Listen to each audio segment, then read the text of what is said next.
ఉద్యోగులు, ప్రభుత్వ ప్రైవేట్ సంస్థల్లో హెచ్ఓడీలకు ఇప్పుడు emergency warning.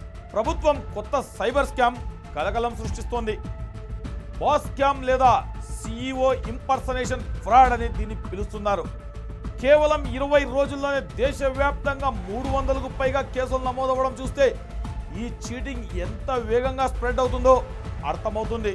Telangana cyber security bureau ఈ కొత్త తరహా సైబర్ మోసంపై అప్రమత్తంగా ఉండాలని హెచ్చరిస్తుంది. ఈ బాస్ స్కామ్ ఎలా జరుగుతుంది, ఎందుకు ఇంత స్పీడ్గా విస్తరిస్తోంది, దీని బారిన పడకుండా ఉండాలంటే ఏమి చేయాలి, ఇలాంటి వివరాలు ఇప్పుడు చూద్దాం. సైబర్ మోసగాళ్లు లేటెస్ట్ టెక్నాలజీని వాడుకొని అమాయక ఉద్యోగులను ఎలా బురిడి కొట్టిస్తున్నారో తెలుసుకుందాం.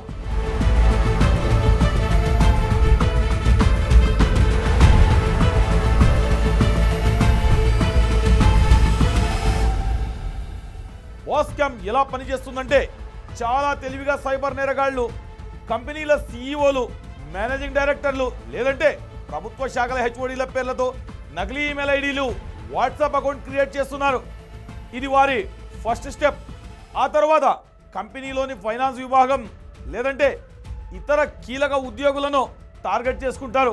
వాళ్ళని రెగ్యులేటరీ కంప్లైంట్స్ లేదంటే లీగల్ నోటీసుల పేరుతో మాల్వేర్తో ఉన్న జిప్, రార్ ఫైళ్లను ఈమెయిల్ ద్వారా, వాట్సాప్ ద్వారా పంపుతున్నారు. ఉద్యోగులు తమ బాస్ ఉండే మెసేజ్ వచ్చిందని నమ్మి ఎలాంటి అనుమానం లేకుండా ఆ ఫైళ్లను ఓపెన్ చేస్తారు. ఇక అక్కడ నుండి అసలు కథ మొదలవుతుంది. ఈ ఫైళ్లు తెరవగానే వాళ్ళ కంప్యూటర్లు లేదా మొబైల్స్లో డేంజర్ మాల్వేర్ వైరస్ ఇన్స్టాల్ అవుతుంది. ఈ మాల్వేర్ సైబర్ నేరగాళ్లకు బాధితుల డివైస్లపై పూర్తి నియంత్రణ ఇస్తుంది.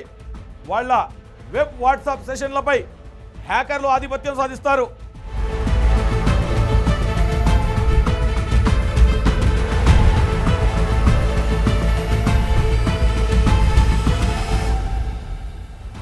ఒకసారి మాల్వేర్ ఇన్స్టాల్ అయ్యాక హ్యాకర్లు అసలైన బాస్ లాగా నడుస్తూ ఫైనాన్స్ టీమ్కి ఫేక్ ఆదేశాలు జారీ చేస్తారు. ఎమర్జెన్సీగా ఈ అకౌంట్కు డబ్బులు ట్రాన్స్ఫర్ చేయండి, లేదంటే ఓ డీల్ ముగుస్తుంది, వెంటనే పేమెంట్ చేయండి, ఇలాంటి మెసేజ్లు పంపుతారు. ఇక్కడ ఇంపార్టెంట్ ఇష్యూ ఏంటంటే, వాళ్ళు సాధారణంగా ఆఫీసులో పాటించే అఫీషియల్ పర్మిషన్స్ ప్రక్రియను పక్కన పెట్టమని ఒత్తిడి తెస్తారు. నిమిషాల వ్యవధిలో డబ్బులు పంపాలని డిమాండ్ చేసి క్షణాల్లో లక్షల రూపాయలు కాజేస్తున్నారు. దాంతో సంస్థలు పెద్ద మొత్తంలో డబ్బులు లాస్ అవుతున్నారు. మరి ఈ తరహా మోసాలను ఎలా గుర్తించాలంటే, దానికి కొన్ని సైబర్ రెడ్ ఫ్లాగ్స్ లేదా హెచ్చరికలు ఉన్నాయి. తెలియని వ్యక్తుల నుండి అకస్మాత్తుగా వచ్చే జిప్, రార్ అటాచ్మెంట్లు, ఎమర్జెన్సీ యాక్షన్ నీడ్ అంటూ ఒత్తిడి తెచ్చే మెసేజ్లు, అఫీషియల్ పర్మిషన్స్ అక్కర్లేదని చెప్పడం, ఇంకా వాట్సాప్ లేదా ఈమెయిల్ ద్వారా మాత్రమే వచ్చే ఎమర్జెన్సీ ఆర్థిక లావాదేవీల రిక్వెస్టులు, ఇవన్నీ ఫేక్ అని గ్రహించాలి.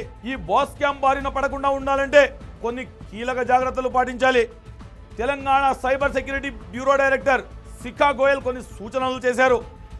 మీ పై అధికారి నుండి ఎలాంటి ఆర్థిక లావాదేవీల ఆదేశాలు వచ్చినా వెంటనే వాళ్ళకి డైరెక్ట్గా ఫోన్ కాల్ చేసి తెలుసుకోవాలి. ఈమెయిల్ లేదా వాట్సాప్ మెసేజ్లను అస్సలు నమ్మద్దు. అలాగే అన్నోన్ సోర్సెస్ నుండి వచ్చే ఏ ఫైల్ని కూడా డౌన్లోడ్ చేయకూడదు. వాటిలో మాల్వేర్ ఉండే ఛాన్స్ ఉంది. మీ మొబైల్లో యాక్టివ్గా ఉన్న వెబ్, వాట్సాప్ సెషన్లను రెగ్యులర్గా తనిఖీ చేయండి. మీరు వాడని డివైస్ల నుండి వెంటనే లాగౌట్ అవ్వాలి. వీలైనంత వరకు ఫ్యాక్టర్ అథెంటికేషన్ ఆప్షన్ను ఎనేబుల్ చేసుకోవడం చాలా ముఖ్యం. ఇది అదనపు భద్రతనిస్తుంది. సంస్థలు తమ ఉద్యోగుల కోసం తప్పనిసరిగా సైబర్ అవేర్నెస్ క్యాంపులు నిర్వహించాలి. వాళ్ళకి ఇలాంటి మోసాలపై అవగాహన కల్పించాలి.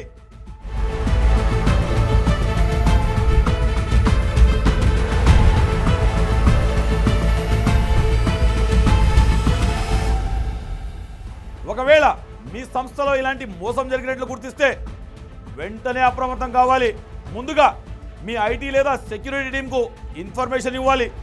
అన్ని ఎవిడెన్స్లు భద్రపరచడం చాలా అవసరం. ఆ తర్వాత ఏమాత్రం లేట్ చేయకుండా సైబర్ పోలీసులకు ఫిర్యాదు చేయాలి. సైబర్ నేరగాళ్లు ఎప్పటికప్పుడు కొత్త పద్ధతులతో మోసాలకు పాల్పడుతున్నారు. వాళ్ళ చీటింగ్స్కి బలి కాకుండా ఉండాలంటే మనం ఎప్పుడూ ఒక అడుగు ముందుండాలి. ప్రతి ఆర్థిక లావాదేవీని, ప్రతి ఎమర్జెన్సీ మెసేజ్ని చాలా జాగ్రత్తగా, అనుమానంగా చూడాలి. సంస్థలు తమ ఉద్యోగులకు సరైన శిక్షణ అవగాహన కల్పించడం ద్వారా ఇలాంటి మోసాలను చాలా వరకు అరికట్టవచ్చు. ఇది కేవలం ఒక కంపెనీ సమస్య కాదు, దేశవ్యాప్తంగా విస్తరిస్తున్న ఒక పెద్ద సవాల్ అని చెప్పవచ్చు.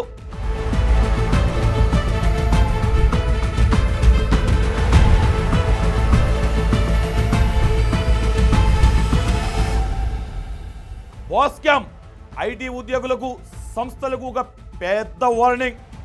సైబర్ నేరగాళ్లు సీఈఓల పేర్లను ఉపయోగించి మాల్వేర్ ద్వారా డబ్బులు కాజేస్తున్నారు.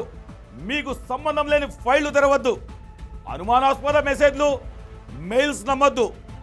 ఏదైనా ఆర్థిక లావాదేవీల ఆదేశం వస్తే బాస్కు డైరెక్ట్గా ఫోన్ చేసి కనుక్కోండి. అప్రమత్తంగా ఉంటేనే ఈ సైబర్ మోసాల బారి నుండి బయటపడగలం.